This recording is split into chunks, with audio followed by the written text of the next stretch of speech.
Chapter 18 The Brigand's Haunt. By daybreak on the following morning, Hugh and his three companions were far among the hills. They had halted an hour before and intended to wait until noon before pursuing their journey. They had already been 8 hours in the saddle and had traveled over 60 miles. They halted in a little valley where there was plenty of grass for the horses, and after cooking some food lay down and slept until the sun was nearly overhead. Fortunately, the two miners had traversed the country several times and were able to lead them across the mountains where otherwise it would have been impossible to find a way. After 4 hours' riding, on emerging from a valley, the doctor said, "There, do you see that village 3 miles away? That is the village where we stopped. The gorge in which the house lies runs from the village in this direction. You cannot see it here. It is sort of a canyon cut out ages ago by the water. The sides are nearly perpendicular, but at the upper end the bottom rises rapidly, and, as far as we could see from the spot from which we looked at it, there is no difficulty in getting down there. As you see, there are woods lying back to the left. We have got to come down at the back of them, and there is no chance of our being seen, even if they have got men on the lookout on the high ground above the house. They will be looking the other way. They can see miles across the plain there. Of course, they have no reason to believe that anyone knows of their haunt. Still, they are always on the lookout against treachery. Well, let's go on at a trot now, Doctor. We shall be in the wood before sunset." When they reached the trees, they dismounted and led their horses until they perceived daylight through the trunks on the opposite side. "Now we will finish the remainder of our dinner," the doctor said, "and talk matters over. We are about half a mile now from the end of the valley, and it is another half mile down to the house. Now, what are we going to do? Are we all going, or only one?"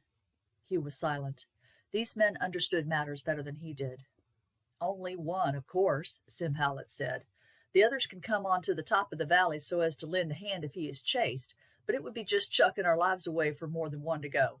Well, it is either you or me, Doc." "Why?" Hugh asked. "I am quite ready to go, and I am sure Bill is too. Besides, this question of the young ladies is more my affair than yours, since you do not know them, and I certainly think I ought to be the one to go." "There is one reason again it, Lightning," Sim said. "What you say is true, and if it came to running, you could leg it a good bit faster than the Doc or me. But that don't count for much in the dark. It is creeping and crawling that is wanted more than running. The reason why the Doc or I must go is you don't speak Mexican and we do. It ain't likely that the young ladies will be seen out in the veranda, and one can't go and look into each of the windows till we find the right one. We've got to listen, and that way we may find whether they are there, and if we are lucky, which room they are in. So, you see, it is for one of us to go." "I shall go, Sim," the doctor said quietly. "I can walk as lightly as a cat. I haven't above half as much bulk to hide as you have, and I am cunning while you are strong, and this is a case where cunning is of more use than strength. So, it is settled that I go, but you may as well give me your 6-shooter. I may want 12 barrels." "I shall be sorry for the Mexicans if you use them all, Doc," Sim Hallett said, handing over his pistol to the doctor. "I would rather go myself, but I know when you have once made up your mind to anything, it ain't no sort of use arguing." "That's right," the doctor said, putting the weapon into his belt. "Well, there is just time for a pipe before I start. The sun has been down nearly half an hour, and the moon won't be up over those hills there for another hour, so we shall have it dark till I get well down into the valley, and the moon won't be high enough to throw its light down afore I am back again." "A wonderful man is the doctor," Sim Hallett said when, with noiseless step, he had made his way down into the upper end of the ravine. "You wouldn't think much of him to look at him, but you bet he has got as much grit as if he was 10 times as big. See him going about, and you would say he might be one of them missionaries, or a scientific chap, such as those as comes round looking after birds and snakes and such like. He sorter seems most like a woman, with his low talk and gentle way, and yet I suppose he has killed more downright bad men than any 5 men on this side of Missouri." "You don't say so," Hugh said in surprise. "Yes, sir. He is a whole team and a little dog under the wagon, he is. He ain't a chap to quarrel. He don't drink and he don't gamble, and he speaks everyone fair and civil. It ain't that, but he has got something in him that seems to swell up when he hears of bad goings on. When there is a real bad man comes to the camp where he is, and takes to bossing the show and to shooting free, after a time you can see the doctor gets uncomfortable in his mind, but he goes on till that bad man does something out of the way, shoots a fella just out of pure cussedness or something of that kind. Then he just says this must be put down, and off he goes and faces that bad man and gives him a fair show and lays him out." "You mean he doesn't fire until the other man is healed, Sim?" "Yes, I mean that." "Then how is it he hasn't got himself killed?" "That is what we have said 100 times, Lightning. He has been shot all over, but never mortally. One thing, his looks are enough to scare a man. Somehow he don't look altogether earthly with that white hair of his, and it has been the same color ever since I've known him, floating back from his face. He goes in general bareheaded when he sets out to shoot, and the hair somehow seems to stand out, not a bit like it does other times. I heard a chap who had been a doctor afore he took to gold digging say his hair looked as if it had been electrified. Then he gets as white as snow, and his eyes just blaze out. I tell you, sirree, it is something frightful to see him. And when he comes right into a crowded saloon and says to the men, as he always does say in a sort of tone that seems to somehow frizz up the blood of every man that hears it, 'It is time for you to die,' you bet it makes the very hardest man weaken. I tell you, I would rather face Judge Lynch and 100 regulators than stand up agin the doctor when his fit is on. And I've seen men who never missed their mark afore shoot wide of him altogether." "And he never misses?" Royce asked. "Miss?" Sim repeated. "The doctor couldn't miss if he tried. I've never known his bullet to go a hair's breadth off the mark. It always hits plumb in the center of the forehead. If there is more than one of them, the doc turns on the others and warns them, 'Get out of the camp before night.' And you bet they get. He gives me a lot of trouble, the doc does, in the way of nursing. I've put it to him over and over again if it is fair on me that he should be on his back 3 months every year, 'cause that is about what it's been since I've known him. He allows as it ain't fair, but, as he says, it ain't me, Sim. I've got to do it. I'm like a Malay running amuck. Them's chaps out somewhere near China, he tells me, as gets mad and goes for a whole crowd, and I can't help it, and I don't think he can. And yet, you know, at other times he is just about the kindest chap that breathes. He is always a nussing the sick and sitting up nights with them and such like. That is why he got the name of doctor." "He isn't really a doctor, then?" Hugh asked. "Well, Lightning, all that's his secret, and if he thinks to tell you, he can do it. I know he is the best mate a man ever had, and one of the best critters in God's universe, and that is good enough for me. I reckon he must be somewhere down among them Mexicans by this time," he went on, changing the subject abruptly. "I almost wish one of us had gone with him," Royce said, "so that if he should get found out, we might make a better fight of it." "He ain't likely to get found out," Sim said quietly. "And if he does, he can fight his way out. I don't know what way the doctor will die, but I allowed years ago that it weren't going to be by a bullet. I ain't skeery about him. If I had thought there were any kind of risk, I would have gone with him, you bet." It was 2 hours before the doctor suddenly stood in the moonlight before them. They had been listening attentively for some time, but had not heard the slightest sound until he emerged from the shadow of the ravine. "Well, doctor, are we on the right scent?" "The girls are there, Sim, sure enough. Now let us go back to the wood before we talk. We have been caught asleep once on this expedition when we thought we were so safe that we needn't be on the watch, and I don't propose to throw away a chance again." They went back without another word to the wood. As soon as they reached it, the doctor sat down at the foot of the tree and lighted his pipe. The others followed his example. "Well, there was no danger about that job," he began. "It seems not to have struck the fools that anyone was likely to come down from this end of the gulch. Down at the other end they have got 2 sentries on each side upon the heights. I could see them in the moonlight. I reckon they have some more at the mouth of the valley, down near the village, but you may guess I asked no questions about it. I saw no one in the gulch until I got down close to the house. It is as strong a place as if it had been built for the purpose. It stands on a sort of table of rock that juts out from the hillside, so that on 3 sides it goes straight down. There is a space around the house 40 or 50 feet wide. On the side where the rock stands out from the hill they have got a wall 12 feet high with a strong gate in it. On that side of the house they have bricked all the windows up so as to prevent their being commanded by a force on the hillside above them, and all the windows on the ground floor all round are bricked up too. I expect the rooms are lighted from a courtyard inside. So you see, it is a pretty difficult sort of place to take all of a sudden. I could hear the voices of 5 or 6 men sitting smoking and talking outside the door, which is not on the side facing the hill, but on the other side. I guessed that when the house was built, there must have been steps up from that side, for there is a road that runs along the bottom of the valley, so I crawled up and found that it was so. There had been a broad flight of steps there. They had been broken away and pulled down. Still, they were good enough for me. There were 1 or 2 blocks still sticking out from the rock, and there were holes where other blocks had been let in, and I made a shift to climb up without much difficulty till I got my eyes level with the top. The moon hadn't risen over the brow. Still, it was lighter than I liked, but one had to risk something, so I first of all pulled myself up, crawled along the edge till I got round the corner, and then went up to the house and examined the windows on the other side, and then got back to the top of the steps and began to listen. I soon heard the girls were there. They had brought them straight there after they had carried them off. A man had started early the next morning with a letter to Don Ramon demanding ransom. He was expected back sometime tonight. They had had news so far that the Don was taking no steps to raise the country, though the news of the girls being carried off was generally known. I didn't hear what the sum named for the ransom was, but the men were talking over what they should each do with their share of it, and they reckoned that each would have $7,000 or $8,000. Well, there wasn't anything new about this. The matter of interest to us was which was the room where the girls were, as the journey would have been of no sort of use if I could not find that out. There was nothing to do but get up again and crawl along to the house. I had reckoned that I should most likely want my rope, and had wound it around my waist. There was a guard at the gate, so it was one of the sides I had to try. I had learned from what the men said that most of the gang were away scattered all over the country down to El Paso, so as to bring news at once if there was any search for the girls going on.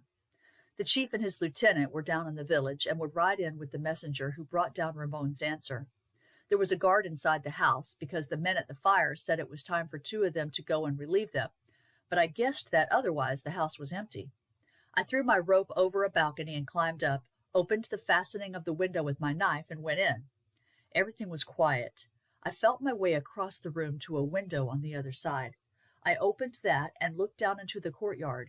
2 or 3 lanterns were burning there, and I saw 2 men sitting on a bench that was placed across a door.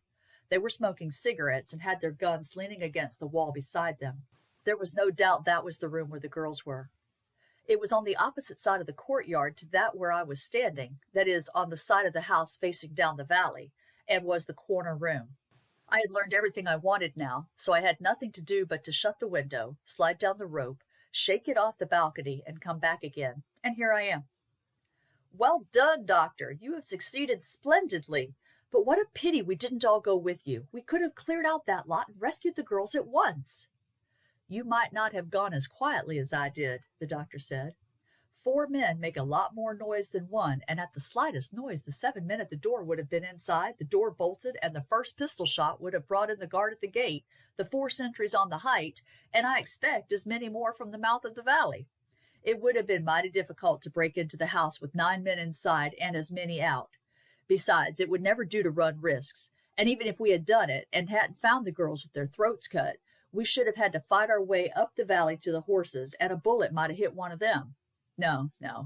This is a case where we have no right to risk anything. It's for the Don to decide what is to be done. Now, we all know about it and can lay it before him.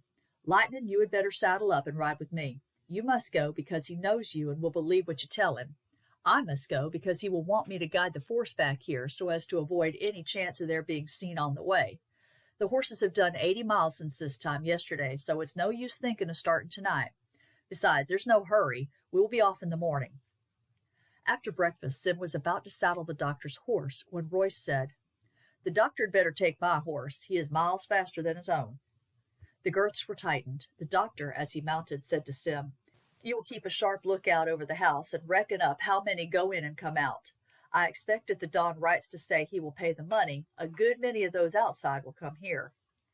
We will keep our eyes open, Doctor. It may be 2 or 3 days before you hear of us, Sim." "There's no hurry, Doctor. There will be lots of talk about how the ransom is to be paid before anything is done." "Do you mean to go back the same way we came?" Hugh asked the doctor as they rode off. "No, there is no occasion for that. We will ride 30 miles or so along the foot of the hills east, and then strike straight by the road for El Paso. It is about 9 o'clock now. We shall be there by 5 o'clock. We won't go in together. I will wait on the road and come in by some other way after dark, or, what would be better, put up at Jose's. You had better not go up to the Don's until tomorrow morning. Were you to go up directly you return, the scoundrels who are watching both you and the Don might suspect that your journey has had a connection with his business." Next morning, Hugh arrived at Don Ramon's, having obtained another horse at the hotel. "Why, where have you been, Senor Hugh?" Don Carlos exclaimed as the servant showed him into the room where they were at breakfast. "When I rode with my father into the town to give the alcalde notice, I went to the hotel and found that you were out. We sent over there 3 times yesterday and the day before, but they knew nothing of you. You had taken your horse and gone out the evening you returned, and had left no word when you would come back.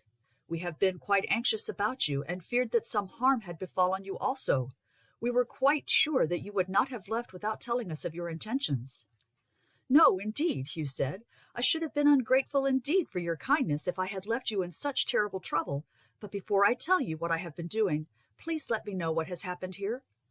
"About midday, the day after my daughters had been stolen," Don Ramon said, "a horseman rode up. I saw him coming, and guessed he was the man we were expecting.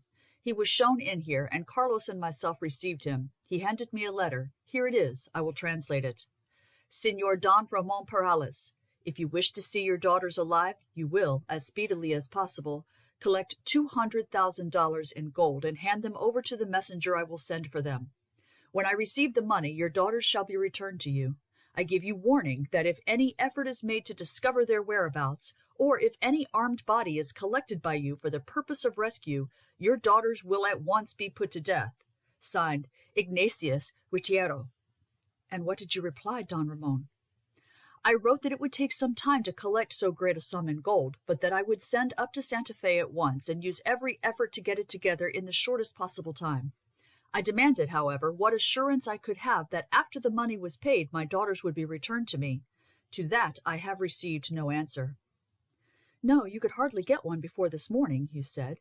"You look surprised, Senor, but we have found out where they are hidden." "You have found that out!" the others cried in astonishment. "My companions and I," Hugh said. "Indeed, beyond riding a good many miles, I have had but little to do with the matter.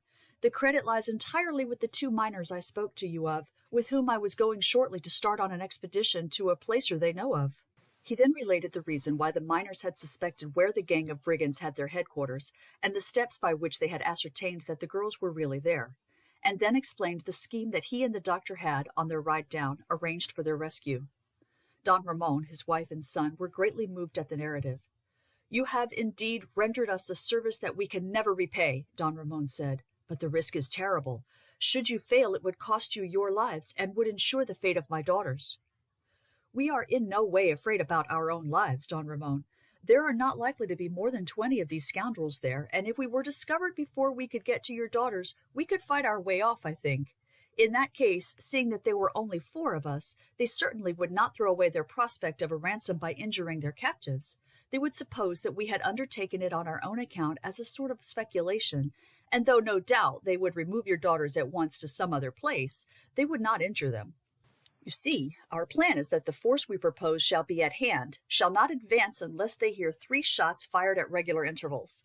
That will be the signal that we have succeeded in entering your daughter's apartment and that they are safe with us.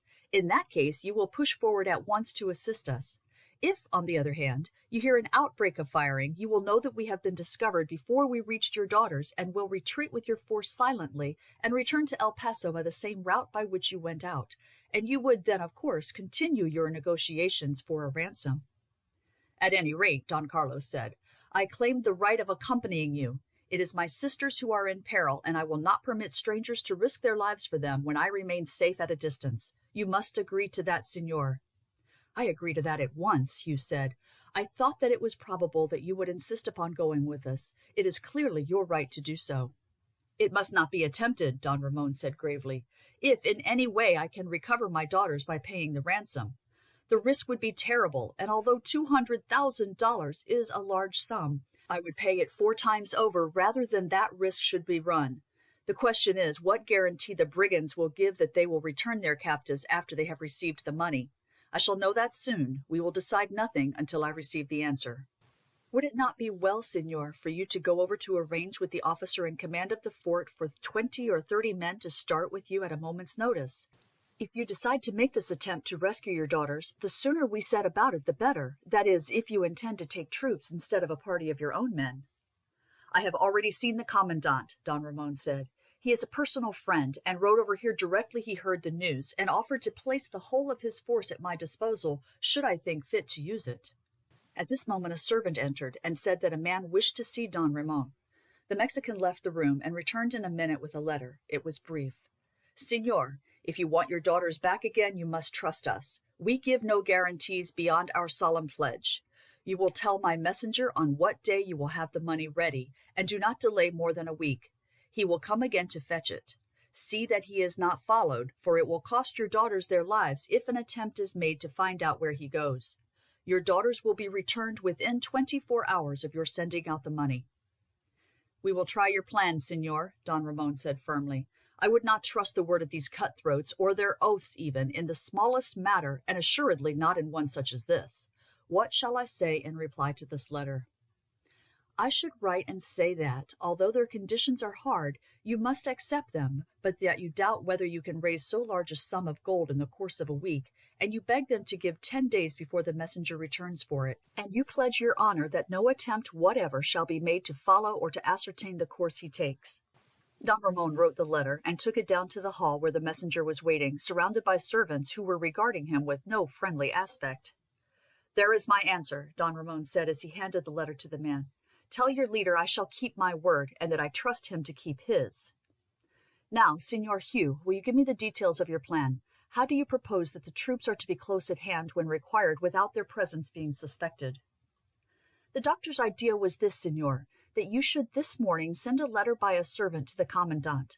Will you tell him that you believe you have a clue to your daughter's hiding place, but that everything depends upon the troops getting near the spot without suspicion being excited? Will you beg him to maintain an absolute silence as to any movements of the troops until tonight, and to issue no orders until the gates are shut and all communication closed? Will he then order an officer and 20 men to be ready at 4 o'clock in the morning to start under the guidance of a miner who will tonight arrive at the fort bearing your card? This will, of course, be the doctor. Request the officer to place himself absolutely in his hands. Our plan is that they shall keep the other side of the river, travel some 30 miles up, and then halt until nightfall. At that point they would be as far from the brigands' hiding place as they are here, and if the fact that a detachment has started becomes known to the friends of the brigands, it will not be suspected that there is any connection between their journey and the affair with your daughters. After nightfall they will start again, cross the river, and meet you and myself at 1 o'clock near the village of Vijanco. Thence we shall go up into the hills, rest there all day, and come down upon the gulch where the brigands' haunt lies." "That sounds an excellent plan, señor. But how do you propose that we shall get away without being noticed tomorrow evening?" "The doctor and I agreed that the best plan you could adopt would be to ride over and see your banker the first thing in the morning. That will seem perfectly natural. Then in the evening, after dark, you and Don Carlos should again ride down to him. You will naturally take at least 4 of your men down with you as a guard. You will leave your horses with them when you enter the banker's. You will then pass through his house, and at once leave by the back entrance, wrapped in your cloaks. You will then proceed to a spot half a mile out of the town, where Juan, who you say knows the country, will be waiting with your horses, and I also will be there. The people who are watching you, and you will certainly be watched, will naturally suppose that you are at the banker's. At 10 o'clock you will come to the door and tell your men to return home with your horses and to bring them back at 10 in the morning, as you and your son will sleep there. Even should anything be suspected, which is hardly likely, the scoundrels would have no clue whatever as to the direction you will have taken, as, at any rate, you will have had 2 hours' start before they can begin to think that anything is wrong." "That is a capital plan, señor. You keep on adding to our already deep obligations to you." Everything was carried out in accordance with the arrangements. Hugh returned at once to El Paso, and in the evening the doctor mounted his horse and rode to the fort. The next day passed quietly, and as soon as it became dark Hugh went out to the stable, saddled his horse without seeing any of the men about the yard, and rode off in the direction of Don Ramon's, and then, making a circuit of the town, arrived at the spot where Juan was waiting with the horses. They had been placed in a thicket a short distance from the road so as to be unobserved by anyone who might happen to pass. Hugh took his post close to the road, and an hour later Don Ramon and his son came up. The horses were at once brought out, and they mounted and rode off, Juan riding ahead to show the way.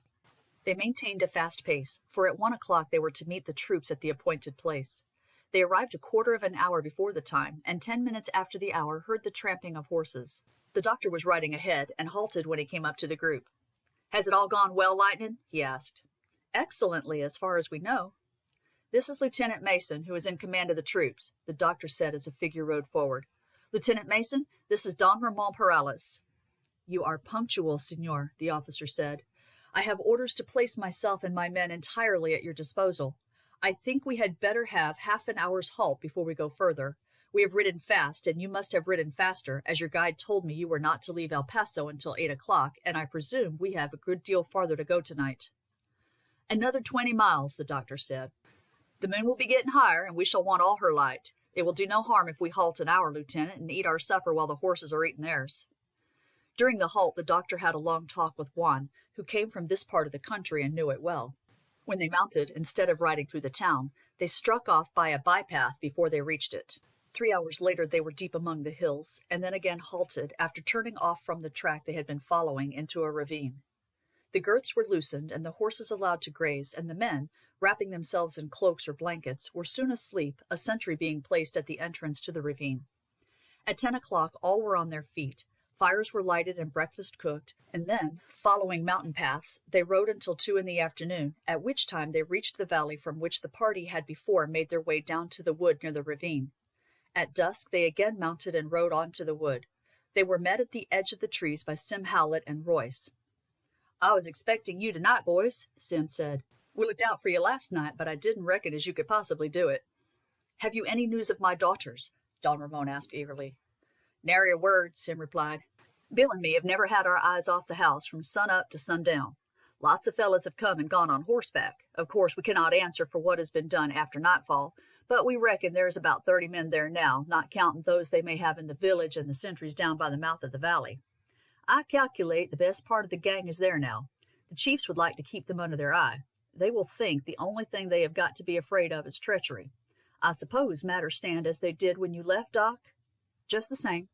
We four and Don Carlos are to go on and get at the ladies. When we are in there safe, 3 pistol shots are to be the signal. Then Don Ramon and the soldiers are to come down and surround them." Don Ramon had been very anxious to accompany the party, but the doctor had positively refused to take him with them. "It would add greatly to our risks," he said, "and do no good. If we can get to your daughters, Don Ramon, we 5 can keep the fellows at bay until you come up easily enough. I believe we could thrash the lot, but it is no good taking chances. But anyhow, we can keep them off. I would rather have gone without your son, but as Lightning has passed his word, there is nothing more to be said. On a job like this, the fewer there are, the better. Each man after the first pretty nearly doubles the risk." By this time the troopers had dismounted and fastened their horses to the trees. Meat that had been cooked in the morning and biscuits were produced from their haversacks. When the meal had been eaten, the soldiers lit their pipes, while their officer proceeded with Hugh and the others to the lower end of the wood and walked on to the head of the ravine. "There are the lights," Hugh said. "Ah, I see they have lighted a fire on the terrace, Bill."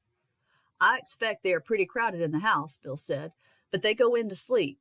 Sim and I have been down near the house twice, and though we were not quite close, we were able to make pretty sure that except one sentry there and another at the gate, the rest all go in." "How far are we to go down?" the officer asked. "Well, I would rather you did not go down at all," Sim Howlett said. "You can get down there from here in 10 minutes after you start if you look spry, and I'm desperately afraid some of your men might make a noise, which they would hear certain if everything was quiet. There is no fear of their being heard when the firing once begins down there, but if one of them fell over a rock and his gun went off before we had done our part of the affair, there would be an end of the whole business." "That is what I think, Sim," the doctor agreed. "We have said all along we might get the ladies out by ourselves, but again we mayn't be able to get them off at all.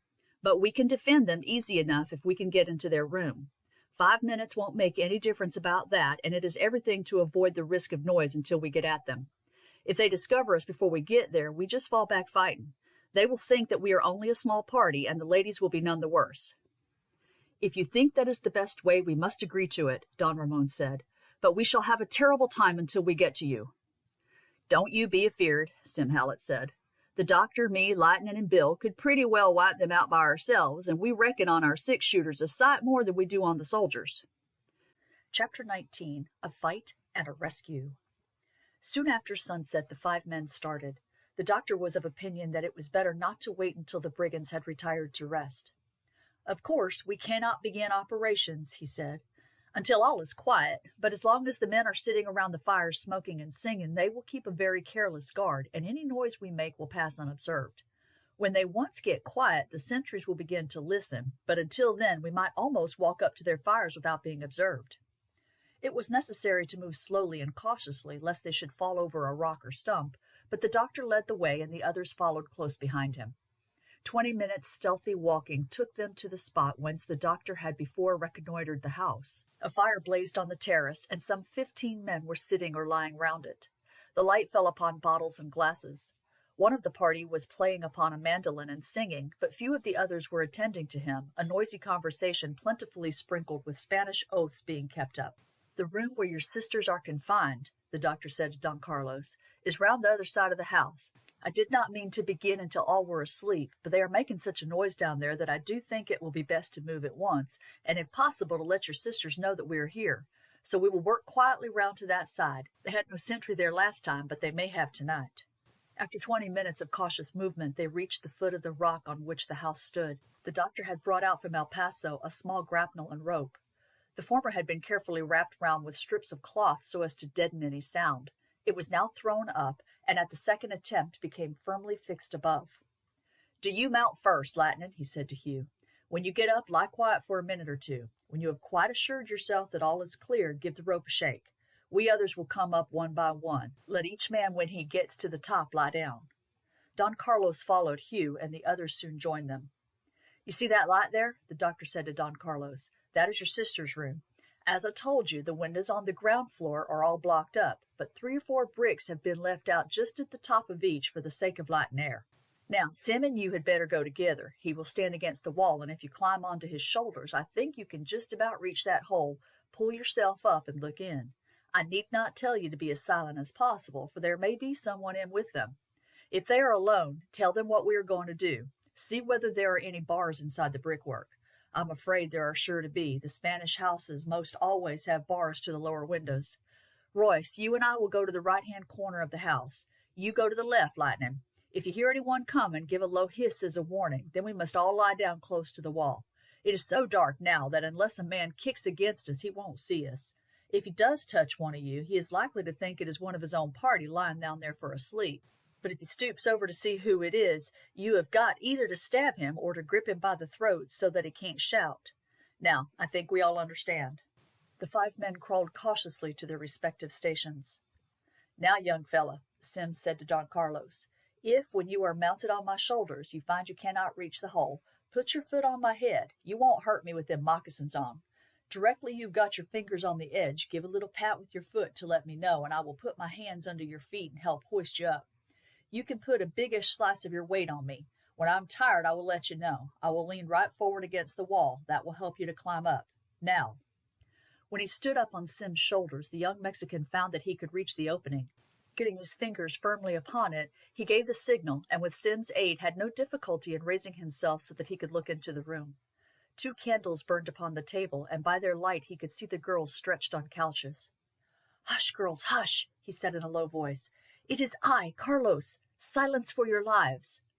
The 2 girls sprang to their feet. "Did you hear it, Nina?" the elder exclaimed in a low voice. "Yes, it was the voice of Carlos. We could not both have been dreaming, surely." "I am up here at the opening," Carlos said. "We are here, girls, a party to rescue you, but we must get in beside you before we are discovered, or else harm might come to you. Wait a moment." He broke in as the girls in their delight were about to throw themselves upon their knees to return thanks to the Virgin. "I am being held up here and must get down in an instant. I can see that there is a grating to the window. Is it a strong one?" "Yes, a very strong one." "Very well. We will saw through it presently. Do you keep on talking loudly to each other to drown any noise that we may make. That will do, Sim. You can let me down now." "Now, young fella," Sim said as soon as Don Carlos reached the ground, "you go along and tell Bill Royce to come here and help. The doctor will go on keeping watch. Then go to the other end and send Lightning here, and you take his place. He is better for work than you are." Sim was soon joined by Royce and Hugh. He had already set to work. "These bricks are only adobe," he said. "My knife will soon cut through them." In a few minutes he had made a hole through the unbaked bricks. "Señoritas," he said in Mexican, "place a chair against this hole and throw something over it so that if anyone comes it won't be observed." The men worked in turns with their keen bowies, and in half an hour the hole was large enough for a head and shoulders to pass through. "Now for the files, Lightning. You may as well take the first spell, as you have got them in the oil." It took 2 hours' work to file through the bars. Just as the work was finished, Sim said, "You had better fetch the lad, Lightning. Send him through first." "Don't you think, Doctor," Hugh said when they were gathered round the hole, "that we might get the girls off without a fight at all?" "I doubt it," the doctor said. "The men had just gone in except for 2 who are left as sentries, and the night is very still. They would be almost sure to hear some of us, and if they did the girls might get shot in the fight. Still, it might be worth trying. As soon as you get in, Don Carlos, begin to move the furniture quietly against the door." All this time the girls had been singing hymns, but their prudence left them as their brother entered the room. They stopped singing abruptly and threw themselves into his arms with a little cry of joy. Almost instantly there was a loud knock at the door. "What are you doing there? I am coming in," and the door was heard to unlock. Carlos threw himself against it. "Fire the signal, Doctor!" Sim exclaimed as he thrust Hugh, who was in the act of getting through the hole, into the room. As he did so, 3 shots were fired outside. The instant Hugh was through, he leapt to his feet and ran forward. The pressure against the door had ceased. The man having, in his surprise at the sound of the shots, sprung back. Hugh seized the handle of the door so that it could not be turned. "Pile up the furniture," he said to Don Carlos. "Get into the corner of the room, senoritas. They will be firing through the door in a moment." By this time a tremendous din was heard in the house. As yet none of the brigands knew what had happened, and their general impulse was to rush out on the terrace to hear the cause of the shots. The doctor had followed Hugh closely into the room, the hole being large enough to admit of his getting through without any difficulty. Royce followed immediately, and as he got through, Sim Hallett's pistol cracked out twice as the sentries ran around the corner of the house, their figures being visible to him by the light from the fire. Then he thrust himself through the opening. The instant he was through, he seized one of the cushions of the couches and placed it across the hole by which he had entered. Several attempts had been made to turn the handle of the door, but Hugh held it firmly, while the doctor and Carlos moved the couches and chairs against it. "Here, Doctor, you watch this hole. I will do that work," Sim said. They worked as silently as possible and could hear through the opening at the top of the window the sound of shouts and oaths as a number of men ran past on the terrace. Then one voice shouted angrily for silence. "There is no one here," he said. "Martinez, go in and fetch torches. What has happened? What have you seen, Lopez?" "I have seen nothing," the voice replied. "I was lying close to the door when Domingo, who was on guard at the senorita's door, said something. Then almost directly 3 shots were fired outside. I jumped up and unfastened the door and ran out. Martos and Juan, who were on guard outside, were just running across. I heard 2 more shots fired, and down they both fell. I waited a moment until all the others came out, and then we ran round the corner together. As far as I see, there is nobody here." "Mil demonios!" the first speaker exclaimed. "It must be some plot to get the girls away. Perez, run in and ask Domingo if he heard any sounds within. Open the door and see that the captives are safe." There was a pause for a minute, and then Perez ran out. "Domingo cannot open the door," he said. "They are moving the furniture against it, and the handle won't turn. He says there must be something wrong there." "Fool! What occasion is there to say that, as if anyone could not see there was something wrong? Ah, here come the torches. Search all round the terrace and ask whoever is on guard at the gate whether he has heard anything. We will see about breaking down the door afterwards." There was a pause, and then the men came back again. "There is no one on the terrace. Nobody has been through the gate." Then there was a sudden, sharp exclamation. "See here, Vargas, there is a hole here. The bricks have been cut through." A fresh volley of oaths burst out, and then the man in authority gave his orders. "Perez, do you and Martinez take your post here. Whether there is 1 or half a dozen inside, they can only crawl out 1 at a time. You have only got to fire at the first head you see. The rest come inside and break open the door. We will soon settle with them." "That is much better than I expected," the doctor said. "We have gained nearly 5 minutes. Now let them come as soon as they like. Bill, will you stop at this end and guard this cushion? When the fight begins, they may try to push it aside and fire through at us. Let the upper end lean back a little against this chair. Yes, like that. Now you see, you can look down, and if you see a hand trying to push the cushion aside, put a bullet through it. Don't attend to us unless we are badly pressed and call for you." There was now a furious onslaught made on the door from the outside, heavy blows being struck upon it with axes and crowbars. "Now, Sim, you may as well speak to them a little," the doctor said.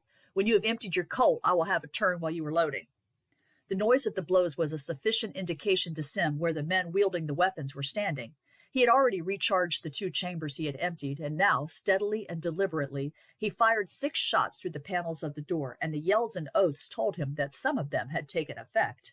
There was a pause for a moment, and then the assault recommenced. The wood gave way beneath the axes, and the door began to splinter, while a number of shots were fired from the outside. The doctor, however, was stooping low, and the others stood outside the line of fire, while Bill at his end was kneeling by the cushion. The doctor's revolver answered the shots, and when he had emptied his pistol, Hugh took his place. By the furious shouts and cries without, there was no doubt the fire was doing execution. But the door was nearly yielding, and just as Hugh began to fire, one of the panels was burst in. The lock, too, had now given, the piece of wood he had jammed into it having fallen out. The Mexicans, however, were unable to force their way in, owing to the steady fire of the besieged, who had extinguished their candles and had the advantage of catching sight of their opponents through the open door by the light of the torches without.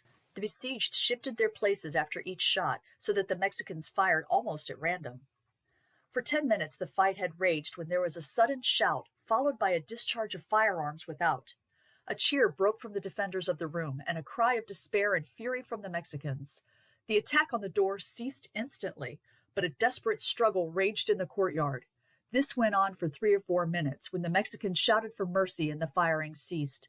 Then Don Ramon's voice was heard to call, "Where are you? Are you all safe?" There was a shout in reply. Then the furniture was pulled away and the splintered door removed, and as Don Ramon entered, his daughters, who had remained quietly in the corner while the fight went on, rushed into his arms. The success of the surprise had been complete. The man on guard at the gate had left his post to take part in the struggle going on in the house, and the officer in command of the troops had gained the terrace unobserved. He at once surrounded the house, and the 2 men outside the opening had been shot down at the same moment that he, with a dozen of his men, rushed into the courtyard and attacked the Mexicans. None of these had escaped. 18 had fallen in the house, 4 had been killed outside, and 12 had thrown down their arms and were now lying bound hand and foot in charge of the troops. No sooner had Don Ramon assured himself that his daughters were safe and uninjured than he turned to their rescuers and poured out his hearty thanks. They were not quite uninjured. Bill had escaped without a wound. Don Carlos was bleeding from a pistol ball which had grazed his cheek. Sim Hallett's right hand was disabled by a ball which had taken off his middle finger and plowed its way through the flesh of the forearm. Hugh had a bullet in the shoulder. The doctor's wound was the only serious one, he having been hit just above the hip. One of the soldiers had been killed, and 5 wounded while fighting in the courtyard.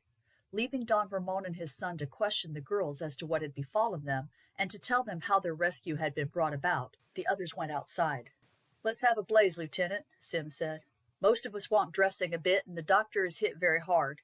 Let us make a good big fire out here on the terrace, then we shall see what we are doing. We were in a smother of gunpowder smoke inside." The officer gave an order, and the soldiers fetched out billets of wood from the store and piled them on the fire on the terrace, and soon a broad sheet of flame leapt up. "Now then, let us look at the wounds," Sim went on. "Let us lift you up and make you a little comfortable, doctor. I'm afraid that there is no doing anything with you till we get you down to the town. All you've got to do is lie quiet. And drink, Sim." "Ay, and drink. I'm as thirsty myself as if I had been lost on an alkali plain. Bill, will you get us some drink? Plenty of water, with just a drop of spirit in it. There's sure to be plenty in the house somewhere." Royston returned with a large jar of cold water and a bottle of spirits. "Only a few drops of spirits. Sim, if you don't want to get inflammation in that hand of yours." "What had I better do for it, doctor?" "Well, it would be better to have that stump of the middle finger taken out altogether. I could do it for you if I could stand and had a knife of the right shape here. As it is, you can't do better than wrap your hand up in plenty of cloths and keep them wet, and then put your arm in a sling. What's yours, Lightning?" "I'm hit in the shoulder, doctor. I don't think that it is bleeding now." "Well, you had better get Bill to bathe it in hot water, then lay a plug of cotton over the hole and bandage it up. The doctor at the fort will get the ball out for you as soon as you get down there. He is a good man, they say, and anyhow, he gets plenty of practice with pistol wounds at El Paso." Royce did his best for his 2 friends. Then they all sat quietly, talking until the young officer came out from the house. "We have been searching it from top to bottom," he said. "There is a lot of booty stored away. I want you to have a look at the 2 leaders of these scoundrels. They have both been shot. Don Ramon said that he believed they were the murderers of his son, and that 2 of you might recognize them if they were, as you did a horse trade with them." Hugh and Royce followed him to the other side of the house, where the bodies of the brigands who had fallen had been brought out and laid down. 2 soldiers brought torches. "I have no doubt whatsoever that these are the men," Hugh said after examining the bodies of the 2 leaders, who were placed at a short distance from the rest. "Them's the fellas," Royce said positively. "I could swear to them anywhere." "They are notorious scoundrels," the officer said, "and have for years been the scourge of New Mexico. They were away for a time 2 years ago. We had made the place so hot for them that they had to quit. We learned that from some of their gang whom we caught. They were away nearly a year, at least they were quiet. I suppose they carried on their games down in Texas till they had to leave there too, and then thinking the affair had blown over, they returned here. There has been a reward of $10,000 for their capture any time for the last 5 years. Properly, that ought to be divided between you, as it is entirely your doing that they have been caught, but as the reward says death or capture, I suppose my men will have to share it with you." "That is right enough," Sim Hallett said. "It will give us $300 or $400 apiece, and that don't make a bad week's work anyhow. When are you thinking of starting back, Lieutenant, and what are you going to do with this house here?" "I shall set fire to the house after we have got everything out of it. I guess it has been a den of brigands for the last 10 years. I have sent 4 men down to keep guard at the mouth of the valley, and I expect we shall get all their horses in the morning. They must be somewhere about here. The prisoners will ride their own, and that will leave us 20 or more for carrying down the best part of the plunder. There is a lot of wine and other things that they have carried off from the haciendas that they plundered. I will send those down in carts with an escort of 4 of my men." "Then I think we'd better get a bed in one of the carts and send my mate here down upon it. He's got a bullet somewhere in the hip and won't be able to sit a horse." "We will send him off the first thing in the morning," the officer said. "There is one of my own wounded to send down that way too." "I will go with them as nurse," Sim said. "Get the cart to go straight through without a halt, Lieutenant. The sooner my mate is in the hands of your doctor, the better." "I will see about it now," the lieutenant said. "No time shall be lost. I will send a sergeant and 4 men down to the village at once to requisition a cart and bring it here. It will be much better for them traveling at night. I will tell the men I send as escort to get hold of another cart in the morning and send them straight on." "Thank you, Lieutenant. That will be the best plan by far."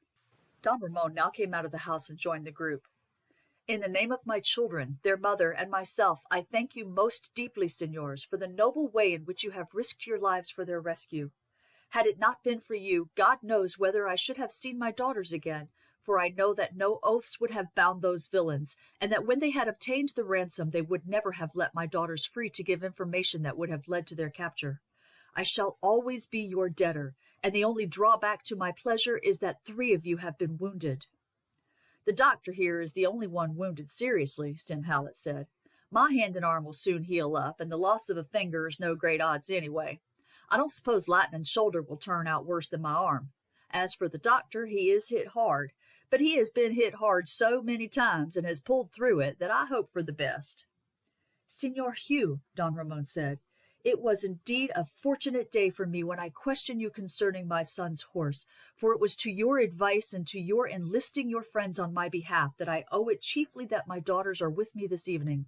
I must leave it to their mother to thank you as you deserve." 2 hours later, the doctor and one of the wounded soldiers were placed on a bed laid at the bottom of a cart, and started under the escort of 2 soldiers, Sim Hallett accompanying them.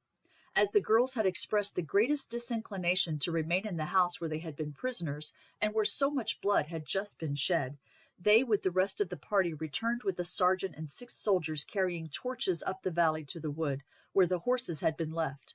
Here 2 fires were soon blazing, and the girls were not long before they were asleep, wrapped in blankets that had been brought up from the house.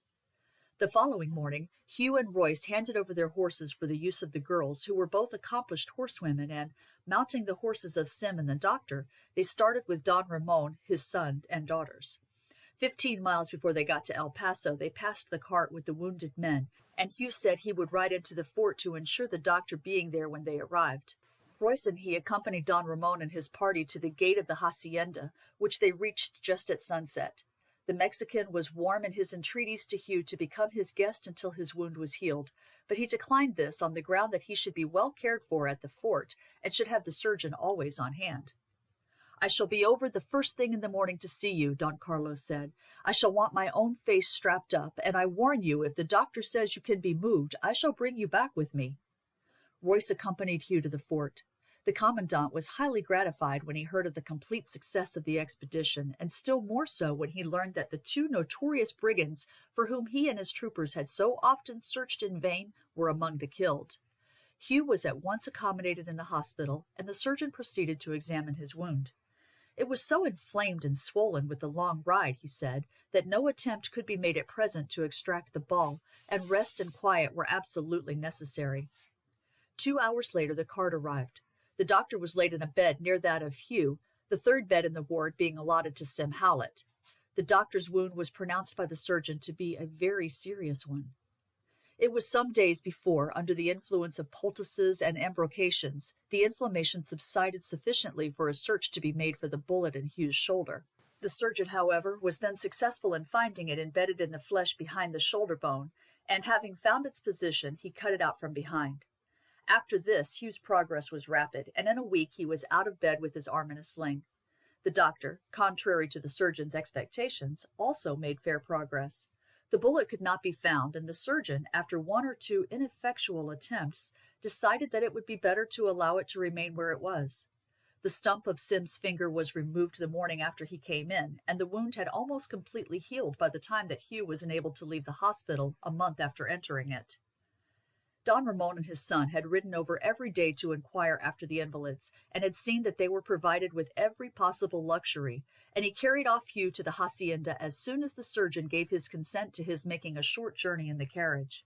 Doña Maria received him as warmly as if he had been a son of her own, and he had the greatest difficulty in persuading her that he did not require to be treated as an invalid, and was perfectly capable of doing everything for himself. For a fortnight he lived a life of luxurious idleness, doing absolutely nothing beyond going over in the carriage every day to see how the doctor was going on. Hugh saw that he was not maintaining the progress that he had at first made. He had but little fever or pain, but he lay quiet and silent, and seemed incapable of making any effort whatever. Sim Howlett was very anxious about his comrade. "He don't seem to me to try to get well," he said to Hugh. "He looks to me like as if he thought he had done about enough and was ready to go. If one could rouse him up a bit, I believe he would pull round. He's gone through a lot, has the doctor, and I expect he thinks there ain't much worth living for. He just smiles when I speak to him, but he don't take no interest in things. Do you get talking with me when you go in, Lightning, and asking about what we've been doing, and I will tell you some of the things he and I have gone through together. Maybe that may stir him up a bit." "How long have you known him, Sim?" "I came across him in '49. I came round by Panama, being one of the first lot to leave New York when the news of gold came. I had been away logging for some months, and had come down at the end of the season with 6 months' money in my pocket. I'd been saving up for a year or two, and was going to put it all in partnership with a cousin of mine who undertook the building of piers and wharves and such like on the Hudson. Well, the first news that met me when I came down to New York was that Jim had busted up and had gone out west, some said, others that he had drowned himself. I was sorry for Jim, but I was mighty glad that I hadn't put my pile in. Well, I was wondering what to start on next when the talk about gold began, and as soon as I learned there were no mistake about it, I went down to the wharf and took my passage down to the isthmus. I'd been working about 3 months on the Yuba when I came across the doctor. I had seen him often afore we came to speak. If you were to see the doctor now for the first time, when he is just sitting quiet and talking that woman sort of voice of his, and with those big blue eyes, you would think maybe he was kind of softy, wouldn't you?" "I dare say I might, Sim. I saw him for the first time when he came up with you to take my part against that crowd of Mexicans. There didn't look anything soft about him then, and though I was struck with his gentle way of talking when I met him afterwards, I knew so well there was lots of fight in him that it didn't strike me he was anything of a softy, as you say. No? Well, the doctor has changed since I met him, but at that time he did look a softy, and most people put him down as being short of wits. He used just to go about the camp as if he paid no attention to what were going on. Sometimes he would go down to a bit of a claim he had taken up and wash out the gravel, just singing to himself, not as though it were to amuse him, but as though he did not know as he were singing, in a sort of a curious off sort of voice. But mostly he went about doing odd sorts of jobs. If there were a man down with the fever, the doctor would just walk into his tent and take him in hand and look after him, and when he got better would just drift away, and like enough not seem to know the man the next time he met him. Well, he got to be called softy, But men allowed as he were a good fellow, and was just as choked full of kindness as his brain would hold, and as he walked about, any chap who was taking his grub would ask him to share it, for it was sartain that what gold he got wouldn't buy enough to keep a cat alive, much less a man. Well, it was this way. I got down with fever from working in the water under a hot sun. I hadn't any particular mates that time, and were living in a bit of a tent made of a couple of blankets, and though the boys looked in and did any job that were wanted, I were mighty bad and went off my head for a bit, and the first thing I seen when I came round was Softy in the tent tended me. If he had been a woman and I had been his son, he couldn't have looked after me tenderer. I found when I began to get round he had been getting meat for me from the boys and making soups, but as soon as I got round enough to know what was going on, I pointed out to him the place where I had hid my dust, and he took charge of it and got me what was wanted, till I picked up and got middlin' strong again. As soon as I did, Softy went off to look after someone else who was bad, but I think he took to me more than he took to anyone else, for he would come in and sit with me sometimes in the evening, and I found that he weren't really short of wits as people thought, but would talk on most things just as straight as anyone. He didn't seem to have much interest in the digging, which were about the only thing we thought of, but when I asked him what he had come to the mining camps for, if it wasn't to get gold, he just smiled gently and said he had a mission. What the mission were, he never said, and I concluded that though he was all there in other things, his brain had somehow got mixed on that point, unless it were that his mission was to look after the sick. Well, we were a rough lot in '49, you bet. Lynch law hadn't begun, and there was rows and fights of the wust kind. Our camp had been pretty quiet until someone set up a saloon and gambling shop, and some pretty tough characters came. That was just as I were getting about again, though not able to work regular. It weren't long before two fellows became the terror of the camp, and they went on so bad that the boys began to talk among themselves that they must be put down. But no one cared about taking the lead. They'd shot 4 fellows in the first week after they came. I hadn't seen Softy for 10 days. He had been away nussing a woodman as had his leg broke by the fall of a tree. I was sitting outside my tent with the chap they call Red Sam. We had a bottle of brandy between us when them 2 fellows came along, and one of them just stooped and took up the bottle and put it to his lips and drank half of it off, and then passed it to the other without saying by your leave or anything. Red Sam said, "Well, I'm blowed," when the fellow who had drunk whipped out his bowie. 6-shooters had hardly come in then, and afore Red Sam could get fairly to his feet, he struck him under the ribs. Well, I jumped up and drew my bowie, for it were my quarrel, you see. He made at me. I caught his wrist as the knife was coming down, and he caught mine, but I were like a child in his arms. I thought it were all over with me when I heard a shout, and Softy sprang on the man like a wildcat and drove his knife right into him, and he went down like a log. The other shouted out an oath and drew. Softy faced him. It were the strangest sight I ever seen. His hat had fallen off, and his hair, which were just as white then as it is now, fell back from his face, and his eyes that looked so soft and gentle were just blazing. It came across me then, as it have come across me many a time since, that he looked like a lion going to spring. And I think Buckskin, as the man called himself, who had often boasted as he didn't fear a living thing, was frighted. They stood facing each other for a moment, and then Softy sprang at him. He was so quick that instead of Buckskin's knife catching him as he intended, just in front of the shoulder and going straight down to the heart, it caught him behind the shoulder and laid open his back pretty near down to the waist. But there were no mistake about Softy's stroke. It went fair between the ribs, and Buckskin fell back dead with Softy on the top of him. Well, after that it were my turn to nuss the doctor, for no one called him Softy after that. He were laid up for over a month, and I think that letting out of blood did him good and cleared his brain like. When he got well, he were just as you see him now, just as clear and as sensible a chap as you could see. Why, he has got as much sense as you would find in any man west of Missouri, and he's the truest mate and the kindest heart. I've never seen the doctor out of temper, for you can't call it being out of temper when he rises up and goes for a man. That is his mission. He has never got that out of his head, and never will until he dies. He can put up with a deal, the doctor can, but when a man gets too bad for anything, then it just seems to him as he has got a call to wipe him out, and he wipes him out, you bet. You don't want lynch law where the doctor is. He is a judge and a posse all to himself, and for years he was the terror of hard characters down in California. They was just scared of him, and if a downright bad man came to a camp and heard the doctor were there, he would in general clear straight out again. He has been shot and cut all over, has the doctor, and half a dozen times it seemed to me I should never bring him round again. It ain't no use talking to him and asking him why he should take on himself to be a judge and jury. When it's all over, he always says in his gentle way that he is sorry about it, and I do think he is, and he says he will attend to his own business in future. But the next time it is just the same thing again. There ain't no holding him. You might as well try to stop a mountain lion when he smells blood. At such times he ain't hisself. If you had once seen him, you would never forget it. There were a British painting fellow who were traveling about taking pictures for a book. He were in camp once when the doctor's dander rose, and he went for a man. And the Britisher said afterwards to me it were like the berserk rage. I never heard tell of the berserks, but from what the old chap said, I guess they lived in the old time. Well, if they were like the doctor, I tell you that I shouldn't like to get into a muss with them, no, sir. Do you know what the doctor's history is, Sim? Yes, I do know, he said, but I don't suppose anyone else does. Maybe he will tell you some day if he ever gets over this. Oh, I don't want to know if it is a secret, Sim. Well, there ain't no secret in it, Lightning, but he don't talk about it, and in course I don't. It is a sort of thing that has happened to other men, and maybe after a bit they've got over it, but the doctor ain't.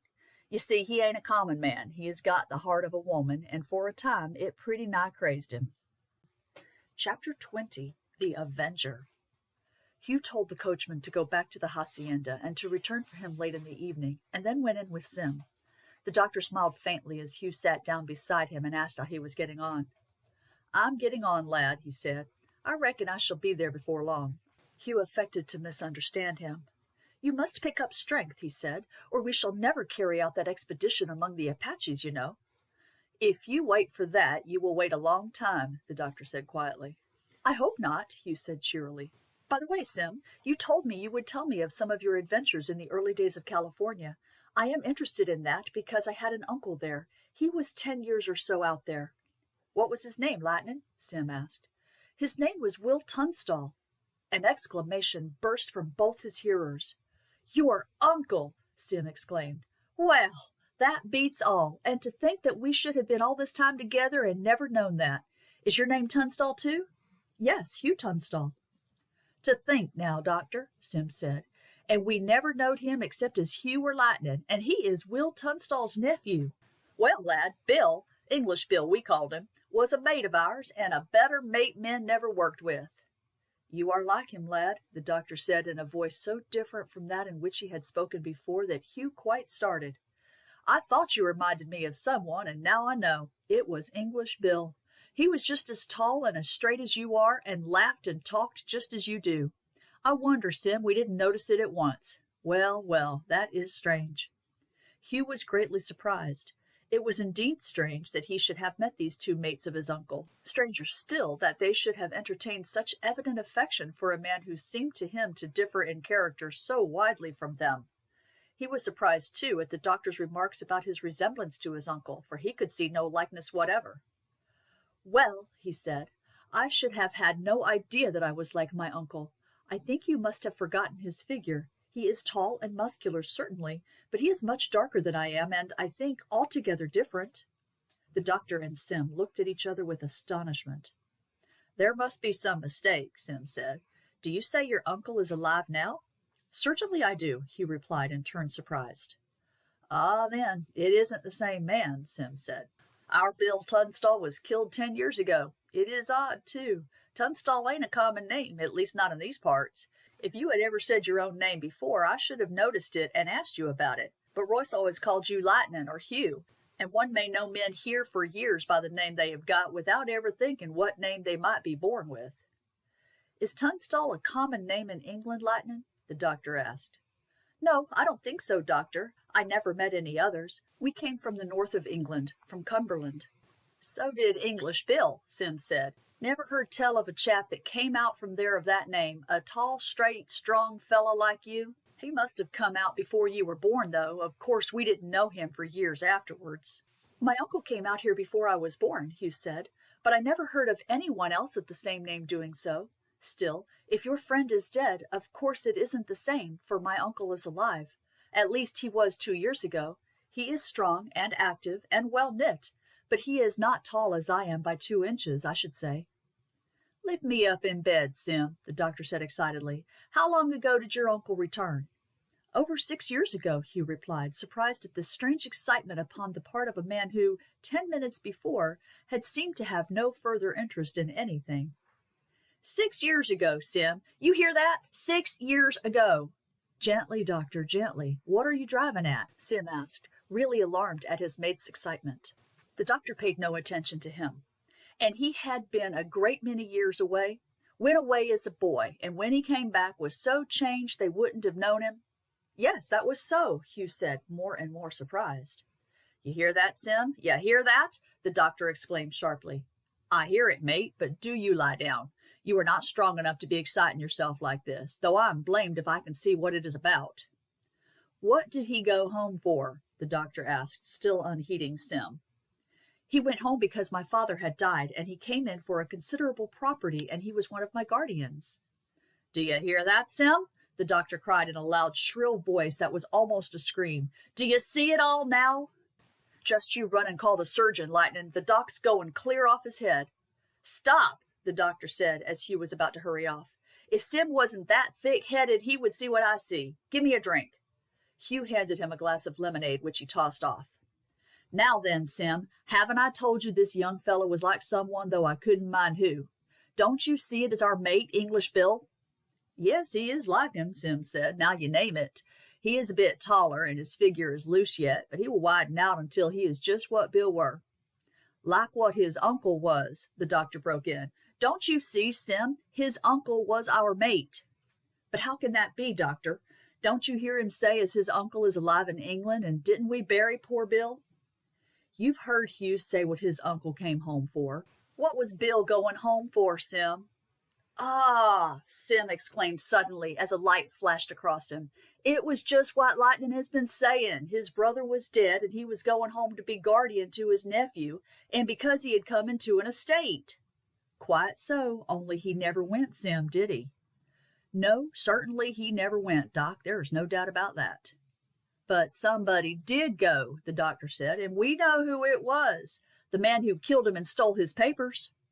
An exclamation of astonishment broke from Hugh, while Sim exclaimed earnestly, By thunder, doctor, but you may be right. I reckon it may be as you say, though how you came to figure it out beats me. That must be it. We could never make out why he should have been killed. He had money on him, but not enough to tempt the man as we suspected. Suspected? No, the man we knew did it, the doctor broke in. You see now, Lightning, how it is. It was known in camp that our mate had come into an estate in England. He said goodbye to us all and started, and his body was found a few miles away. We felt pretty sure of the man who had done it, for he was missing. He was a gambler. Bill had been pretty thick with him for some time, and I allow the fella had got the whole story out of him, and knew the place he was going to, and knew where it was, and had wormed a whole lot out of him that might be useful to him. Then he killed him, and wasn't seen any more in these parts. I searched for him for a year up and down California and Nevada and New Mexico and down into northern Mexico, but I never came across his track. If I had got as much as a sign which way he had gone, I would have hunted him down all over the world. But there was not a sign from the day he had left the camp. Nobody ever heard from him again. I found out he had a wife down in Southern California, a Mexican girl, and I went down there to hunt her out, but she had gone too, had left a few days after he had disappeared. Now we are on his track again, Sim. I guess in a week I will be up, and you and I will go straight off with this young fella to England and see this thing out. Lay me down now. I must be quiet for a bit. Take Lightning out and talk it over with him, and tell the cook to let me have some strong soup, for I've got to get out of this as soon as possible. Can all this be true, Sim, do you think? Hugh said. Or is the doctor lightheaded? Do you think it is possible that the man who murdered my uncle is the one who has taken his place all these years? It is gospel truth, Lightning. At least it is gospel truth that your uncle was murdered here, for there can't be no doubt that your Uncle Bill Tunstall and our mate is the same man. But I can't say whether the one as you thought was your uncle is the one that killed him.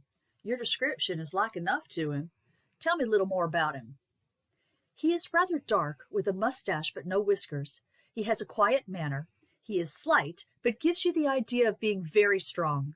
He has very white, well-made hands. He shows his teeth a little when he smiles, but even when I first knew him, I never liked his smile.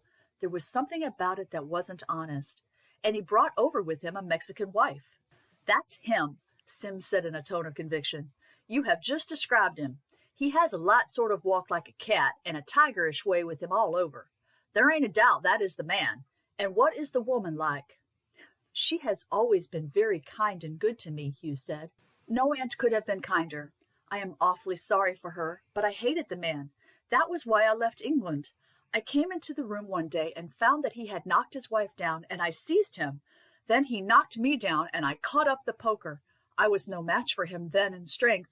Then he drew a pistol, but I hit him before he could aim, and as he went down his head came against a sharp corner of a piece of furniture, and I thought that I had killed him, so I bolted at once, made my way to Hamburg, and crossed to New York. That is how I came to be here. Has he got much of the property, lad? He has got what was my uncle's share, Hugh replied. Now that I know who he is, I can understand things I could not understand before. If I had died before I came of age, he would have had the whole of the property.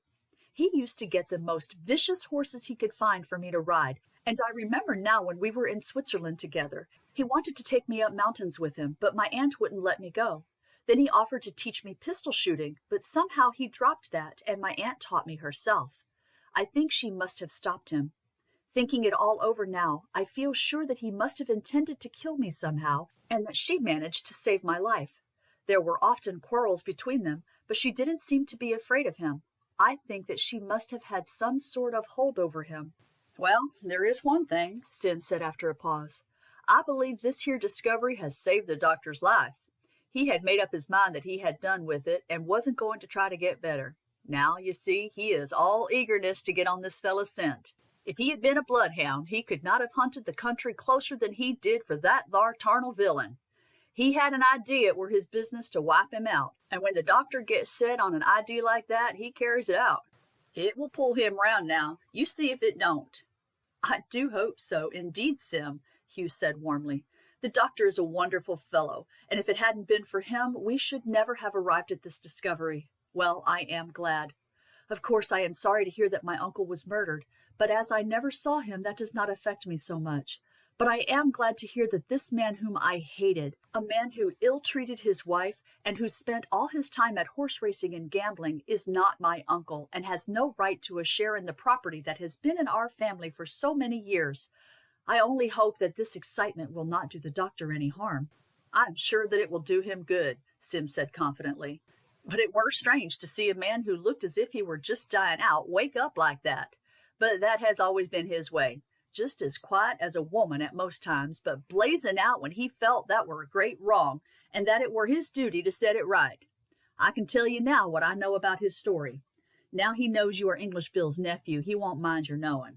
Well, his story ain't anything much out of the way. There are scores who have suffered the like, but it didn't have the effect on them like it did on the doctor.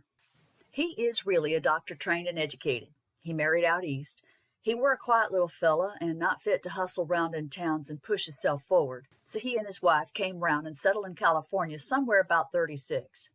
There weren't many Americans here then, as you may guess. He settled down in the South, somewhere 100 miles or so from Los Angeles. He had some money of his own, and he bought a place and planted fruit trees and made a sort of little paradise of it. That is what he told me he lived on, doctoring when it came in his way. There were some rich Mexicans about, and he looked after most of them, but I guess he did more among the poor. He had 4 children, and things went on peaceable till 48. Then, you know, gold was discovered and turned California upside down. It brought pretty nigh all the roughs in creation there. They quarreled with the Mexicans, and they quarreled with the Injuns, and there was trouble of the wuss kind. There was gangs of fellas as guessed they could make more money by robbing the miners than they could by digging for gold, and I reckon they was about right. And when they weren't robbing the miners, they was plundering the Mexicans. Well, I never heard the rights of it. The doctor never could bring himself to talk about that. But one day, when he had been 20 miles away to visit a patient, he came back and found his place burned down and his wife and the 4 children murdered. He went off his head, and some of the people as knew him took him down to Los Angeles, and he were a year in the madhouse there. He were very quiet. I believe he used to just sit and cry. After a time he changed. He never used to speak a word, but just sot with those big eyes of his wide open, with his face working, as if he seen an enemy. Well, after a year he got better, and the Mexicans let him out of that madhouse. Someone had bought his place, and the money had been banked for him. He took it and went off. He never got to hear who the gang were as had been to his house. I think the idea comes to him ever since when he comes across a really bad man that he were one of that lot, and then he goes for him. It is either that or he believes he has got sort of a special call to wipe out bad men. As I told you, he is always ready to do a kindness to anyone, and if he has killed over a score or more of the wuss men in California, I guess he has saved 5 times as many by nussing them when they are ill, only he will never give them medicine. One of his ideas is that if he hadn't gone on doctoring, he wouldn't have been away when that gang came to his house, and that is why he will never do anything as a doctor again. He is just a nuss, he says, and nothing more. Now, don't you go for to think, Lightning, that the doctor is the least bit mad, because he ain't, and never have been since I first knew him, and I should like to see the man as would say that he were. He is just as sensible as I am. That ain't saying much. He is 10 times as sensible. He always knows the right thing to do, does the doctor, and does it. He are just an ornery man with heaps of good sense, and just the kindest heart in the world, only when there is regular downright bad men in the camp, the doctor takes him in hand all to himself. But, Sim, I thought you were going about this gold business, this placer, directly the doctor was able to move. That has got to wait, Sim said. Maybe some day or other, when this business of yours is over, I may come back and see about it. Maybe I won't. If the doctor is going to England with you, I'm going, that is certain. Besides, even if I would let him go alone, which aren't likely, maybe his word wouldn't be enough. One witness wouldn't do to swear that this man who has stepped into your uncle's shoes ain't what he pretends to be. But if there's 2 of us can swear to him as being Simmons the gambler, it'll go a long way. But you may have trouble even then. Anyhow, don't you worry yourself about the gold mine. Like enough, we should all have been wiped out by the Redskins if we had tried it.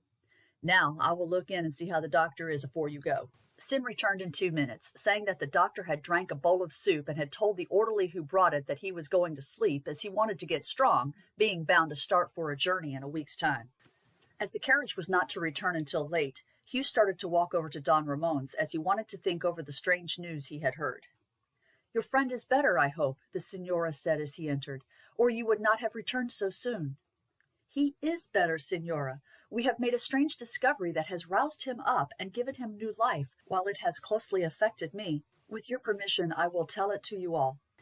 "Is it a story, Signor Hugh?" the young girl said. "I love a story above all things." "It is a very curious story, Signorita, as I am sure you will agree when you hear it, but it is long, therefore I pray you to make yourselves comfortable before I begin." As soon as they had seated themselves, Hugh told the story of the flight of his uncle as a boy, of his long absence and return, of the life at home and the quarrel that had been the cause of his own flight from home, and how he had that day discovered that his companions in their late adventure had been his uncle's comrades and friends, and how, comparing notes, he had found that his uncle had been murdered and that his assassin had gone over and occupied his place in England. Many exclamations of surprise were uttered by his auditors. "And what are you going to do now, Signor?" "I am going to start for home as soon as the doctor is well enough to travel. I should have been willing to have gone first with them upon the expedition upon which we were about to start when your daughters were carried off, but Sim Hallett would not hear of it." "I intended to have had my say in the matter," Don Ramon said, "and have only been waiting to complete my arrangements. I have not hurried because I knew that until your companion died or recovered, you would not be making a move. I am, as you know, Signor, a very wealthy man, wealthy even for a Mexican, and we have among us fortunes far surpassing those of rich men among the Americans. In addition to my broad lands, my flocks and herds, I have some rich silver mines in Mexico, which alone bring me in far more than we can spend. The ransom that these brigands set upon my daughters was as nothing to me, and I would have paid it 5 times over had I been sure of recovering them. But, you see, this was what I was not sure of, and the fact that they had not asked more when they knew how wealthy I was, in itself assured me that they intended to play me false, and that it was their intention to keep them and to continue to extort further sums. You and your friends restored my daughters to me. Now, Signor Hugh, you are an English gentleman, and I know that you would feel the offer of any reward for your inestimable service as an insult, but your 3 companions are in a different position. 2 are minors and 1 is a vaquero. I know well that in rendering me that service there was no thought of gain in their minds, and that they risked their lives as freely as you did, and in the same spirit, that of a simple desire to rescue women from the hands of scoundrels. That, however, makes no difference whatever in my obligation towards them. My banker yesterday received the sum in gold that I directed him to obtain to pay the ransom, and I have today given him orders to place 3 sums of $25,000 each at their disposal, so that they need no longer lead their hard and perilous life, but can settle down where they will. I know the independence of the Americans, Senor, but I rely upon you to convince these 3 men that they can take this money without feeling that it is payment for their services. They have given me back my daughters at the risk of their lives, and they must not refuse to allow me in turn to make them a gift, which is but a small token of my gratitude, and will leave me still immeasurably their debtor. I will indeed do my best to persuade them to accept your gift, Don Ramon, and believe that I shall be able to do so. The doctor is a man of nearly 60, and Howlett is getting on in years, and it would be well indeed for them now to give up the hard life they have led for so long. As to Bill Royce, I have no doubt whatever. I have heard him say many a time that his greatest ambition is to settle down in a big farm, and this will enable him to do so in a manner surpassing anything he can ever have dreamt of. And now, Senor, about yourself. What you have just told us renders it far more difficult than I had hitherto thought. We have talked it over, I, my wife, Carlos, and my daughters. I knew that you were a gentleman, but I did not know that you were heir to property. I thought you were, like others of your countrymen, who, seeing no opening at home, had come out to make your way here. What we proposed was this, to ask you whether your inclinations had turned most to cattle breeding or to mining. In either case, we could have helped you on the way. Had you said ranching, I would have put you as manager on one of my largest ranches on such terms that you would in a few years have been its master. Had you said mining, I would have sent you down to my mine in Mexico, there to have first learned the nature of the work, then to have become manager, and finally to have been my partner in the affair. But now, what are we to do? You are going home, you have an estate awaiting you, and our intentions have come to naught. I am just as much obliged to you, Senor, as if you had carried them out, Hugh said warmly, and I thank you most deeply for having so kindly proposed to advance my fortunes. Had I remained here, I would indeed have accepted gratefully one or other of your offers. As it is, I shall want for nothing, and I can assure you I feel the small share I took in the rescue of your daughters is more than repaid by the great kindness that you have shown me. The next day, Hugh explained to 2 of his friends the gift that Don Ramon had made them. Bill Royce, to whom he first spoke, was delighted. Jehoshaphat, he exclaimed, that is something like. I thought when the judge here paid us over our share of the reward for the capture of those brigands, that it was about the biggest bit of luck that I had ever heard of, but this beats all. That Don Ramon is a prince. Well, no more ranching for me. I shall go back east and buy a farm there. There was a girl promised to wait for me, but as that is 8 years ago, I don't suppose she has done it. Still, when I get back with $25,000 in my pocket, I reckon I shan't be long before I find someone ready to share it with me. And you say I can walk right into that bank and draw it in gold? Yes, you can, Bill, but I shouldn't advise you to do it. How am I to take the money then, Lightning? The bank will give you an order on some bank in New York, and when you get there you can draw the money out as you like. Sim Howlett received the news in silence. Then he said, Well, Hugh, I don't see why we shouldn't take it. As Don Ramon says, it isn't much to him, and it is a big lump of money to us. I would have fought for the gals just as willing if they had been peons, but seeing as their father's got more money than he knows what to do with, it is reasonable and natural as he should want to get rid of the obligation to us. And anyhow, we saved him from having to pay $200,000 as a beginning, and perhaps as much as that over and over again afore he got them back. We had best say nothing to the doctor now his mind is set on one thing, and he is going to get well so as to carry it out. When that job is over, it will be time enough to tell him about this. I'm beginning to feel too stiff for work, and the doc was never good that way, and he is getting on now. I shall be able to persuade him when the time comes, and shall tell him that if he won't keep his money, I shall have to send mine back. But he is too sensible not to see, as I do, that it is reasonable on the part of the Don, and if he don't want it hisself, he can give it to a hospital and share mine with me. I reckon we shall hang together as long as we both live, so you can tell the Don it is settled, and that though we had no thought of money, we won't say no to his offer. Now that the doctor had made up his mind to live, he recovered with wonderful rapidity and in a fortnight was ready to travel. Hugh took leave of Don Ramon and his family with great regret. They were all much affected at parting with him, and he was obliged to promise that if he ever crossed the Atlantic again, he would come and pay them a visit. Prince went back to his old stable, for the party were going to travel down the Rio Grande by boat. At Matamoros, the port at its mouth, they went by a coasting steamer to Galveston, and thence by another steamer to New York. Here Royce left them, and the other three crossed by a Cunarder to Liverpool. The quiet and sea voyage quite restored the doctor, who was by far the most impatient of them to get to the journey's end. They had obtained a complete rig-out of what Sim called store clothes at New York, though Hugh had some difficulty in persuading him to adopt the white shirt of civilization. On arriving, Hugh wrote to Mr. Randolph saying that he had news of very great importance to communicate to him, but that he did not wish to appear at Carlisle until he had seen him, and therefore begged him to write and make an appointment to meet him at Kendal on the third day after he received the letter. The answer came in due time. It was short and characteristic. My dear Hugh, I am delighted to hear that you are back in England again. You behaved like a fool in going away, and an even greater one in staying away so long. However, I will give you my opinion more fully when I see you. I am very glad, for many reasons, that you have returned. I can't think what you want to say to me, but I will arrive at Kendal by the train that gets in at 12 o'clock on Thursday next. When Mr. Randolph got out of the train at Kendal, Hugh was awaiting him on the platform. "Bless me, is this you?" he exclaimed as the young fellow strode up to him. "You were a big lad when you left, but you are a big man now, and a Tunstall all over." "Well, I have been gone nearly 3 years, you see, Mr. Randolph, and that makes a difference at my age. I am past 19. "Yes, I suppose you are, now I think of it. Well, well, where are we to go?" "I have got a private sitting room at the hotel, and have 2 friends there whom I want to introduce you to.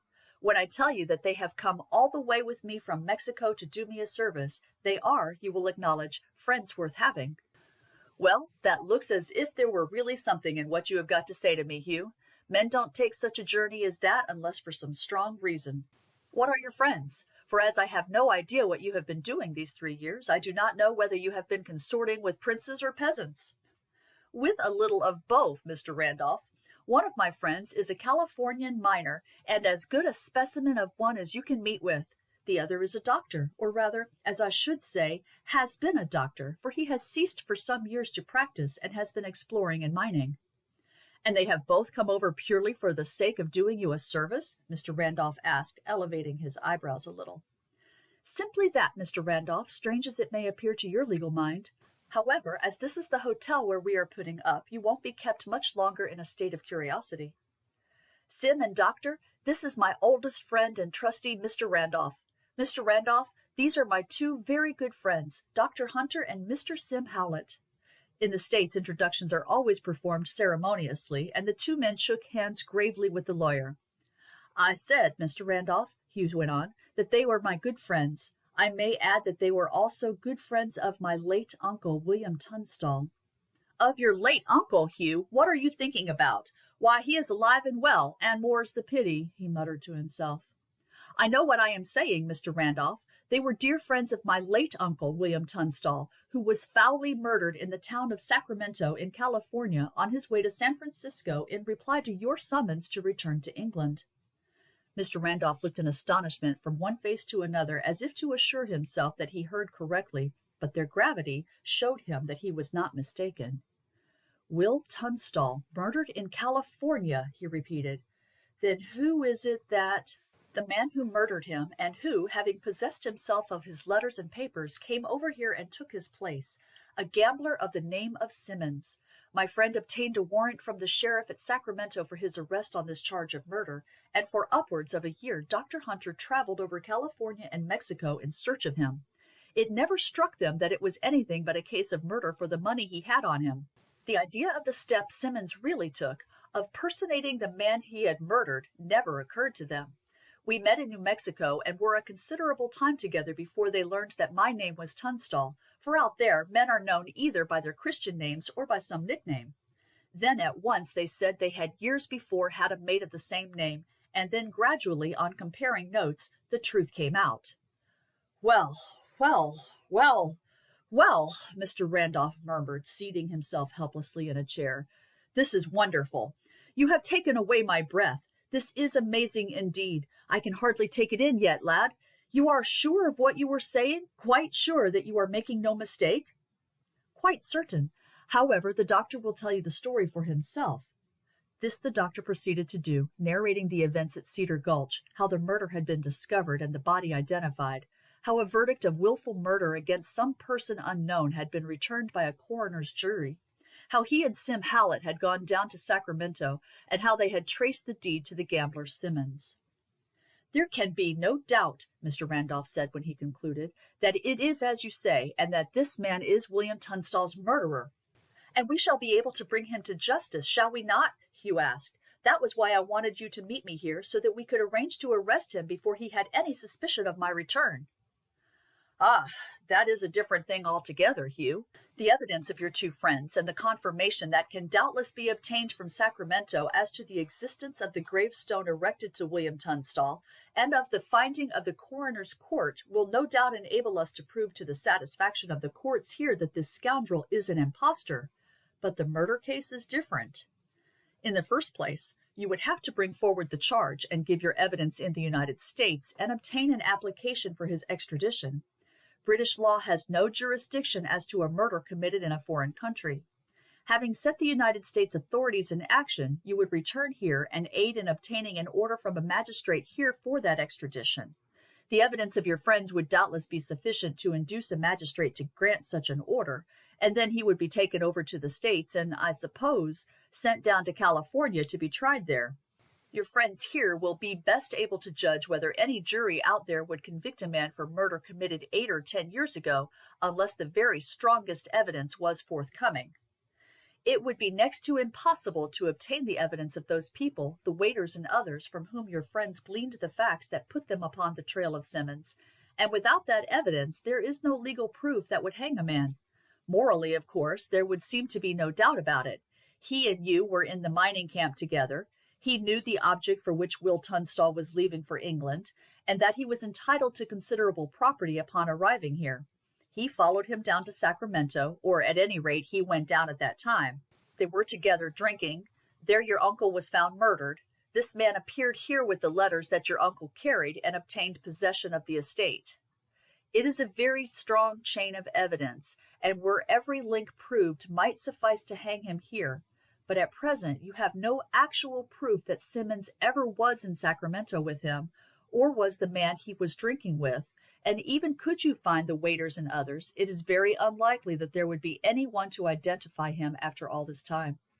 Simmons' counsel would argue that there was no proof whatever against his client, and he would, of course, claim that Simmons knew nothing about the murder, but that afterwards obtained the papers from the man who really committed the murder, and that the idea of coming over to England and personating Tunstall then for the first time occurred to him. So, I think you would find it extremely difficult to get a verdict out in California merely on the evidence of these two gentlemen, and of my own that he was possessed of a letter I wrote to Tunstall. But in any case, if you decide to have him arrested on the charge of murder, you will have to go back to California to set the law in motion there, to get the state authorities to apply to the supreme authorities of the United States to make an application to our government for his arrest and extradition. You must do all this before he has any idea that you have returned, or at any rate before he knows that you have any idea of his crime. Otherwise he will, of course, fly, and we shall have no means of stopping him, and he might be in Fiji before the application for his arrest was received here." Hugh and his companions looked helplessly at each other. This was an altogether unexpected blow. They had imagined they had but to give their evidence to ensure the arrest, trial, and execution of William Tunstall's murderer. The doctor's fingers twitched, and the look that Sim Hallett knew so well came into his eyes. He was about to spring to his feet when Sim touched him. "Wait, doctor," he said. "We will talk about that afterwards." "Then what do you advise, Mr. Randolph?" Hugh asked after a long pause. "I should say that for the present we should content ourselves with arresting him on the charge of impersonation and of obtaining possession of your uncle's estate by fraud. I think the proof we now have, in the evidence of these two gentlemen, and in this copy of the finding of the coroner's jury, will be quite sufficient to ensure his conviction, in which case he will get, I should say, 7 years penal servitude, perhaps 14. For although he will not be charged with that offense, the conviction that he murdered your uncle in order to obtain possession of the estate cannot but be very strong in the mind of the judge. Yes, I should think he would give him 14 years at least. We may, of course, want some other evidence that can be obtained from Sacramento, such as an official copy of the record of the proceedings at the coroner's inquest, but that would be a matter for counsel to decide. My own opinion is that the evidence of these two gentlemen that the William Tunstall who corresponded with your father received my letter informing him of the will, and left the mining camp on his way to England, and was murdered on his way to Sacramento, was the real William Tunstall, will be quite sufficient. It is a very lucky thing for you, by the way, Hugh, that there were provisions in your father's will that if William Tunstall died without issue, his half of the property came back to you, for that clause has effectually prevented him from selling his estate, which he would have done long ago had it been possible to do so. To my knowledge, he has tried over and over again, and that clause has always prevented it. He has raised a little money on his life interest, but that will of course have no claim on the estate now. Now, what do you say? It is for you to decide. In the one case, you will have an enormous amount of trouble, and you may finally fail in getting an American jury to find this man guilty of the murder, and in any case, if they do find him so, they will not execute him for a murder committed so long ago, and it is probable that he will get off with imprisonment for life, and may be acquitted altogether. On the other hand, if you have him arrested at once here on the charge of impersonation and fraud, he is morally certain of getting a sentence which, at his age, will be pretty nearly equivalent to imprisonment for life. I certainly think that is the best plan, Hugh agreed. Don't you think so? He asked, turning to the others. I think so, Sim Hallett said at once, and even the doctor, though less readily, agreed. Since his last illness he had changed a good deal. He had no longer fits of abstraction, and was brighter and more cheerful than Sim Hallett had ever seen him before. The loss of blood and the low fever that had brought him to death's door had apparently relieved his brain of a load that had for years oppressed it. Let it be so, he said reluctantly. Had we met out in the West, it would have been different, but as it is, perhaps it is best. Late that evening the party proceeded to Carlisle, and early the next morning Mr. Randolph went with the others to one of the county magistrates, and after laying all the facts before him, obtained a warrant for the arrest of John Simmons, alias William Tunstall. I must congratulate you, Mr. Tunstall, the magistrate said to Hugh after he had signed the warrant, upon your discovery. This scoundrel has been a disgrace to your name. He has been for years a consorter with betting men and blacklegs, and stands in the worst odor. It is said that he has mortgaged his life interest in the estates and completely ruined himself. Mr. Randolph nodded. Yes, I believe he is pretty well at the end of his tether, and at any moment he might be turned out of Burnside. Well, there is an end to all that, the magistrate said, and the men who have proved themselves even sharper rogues than he is will be disappointed. I am sorry for the person who has passed as your aunt, for I know that she is spoken well of by the people in the neighborhood, and I fancy she has had a very hard time of it with him. But of course she must have been his accomplice in this impersonation of your uncle. I am sorry for her, very sorry, Hugh said. She was always most kind to me, and I have reason to believe that she did all in her power to protect me from him. You see, at my death he would have inherited the whole property, and we now know that he was not a man to stick at anything. I am sure that she acted in fear of him. I have private reasons for believing so too, Mr. Randolph said, for, unless I am greatly mistaken, she has deposited a document that, in case of her death, would have exposed the whole plot in the hands of some legal friends of mine. However, we will not occupy your time any longer, but will start at once with a couple of constables to execute this warrant.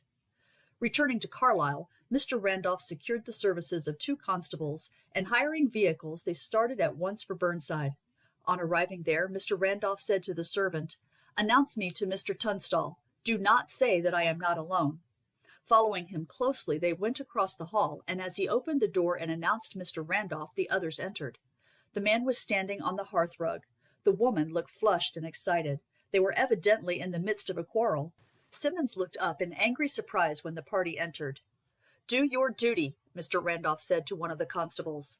"John Simmons, I arrest you under a warrant on the charge of impersonation and fraud."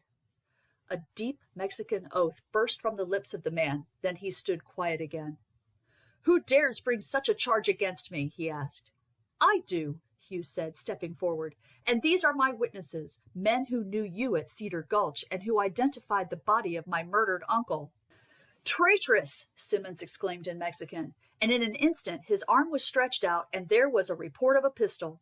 "And she sent you out!" he exclaimed, turning to Hugh, but as he was in the act of again raising his arm there was the report of another pistol, and he fell shot through the brain.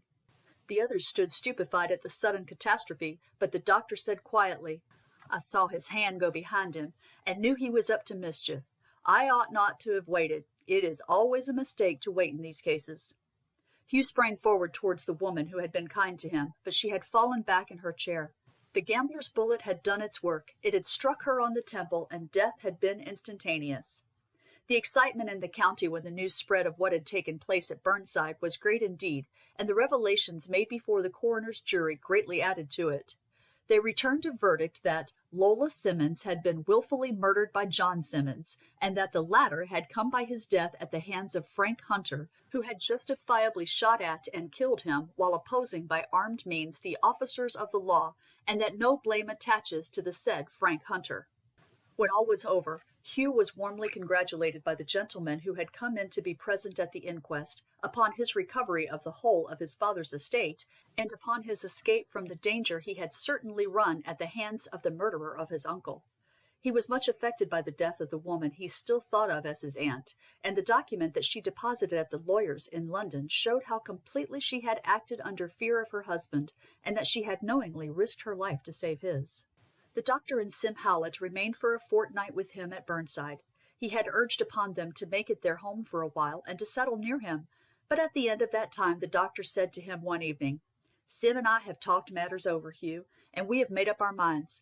I have heard from him that we are each the owners of $25,000.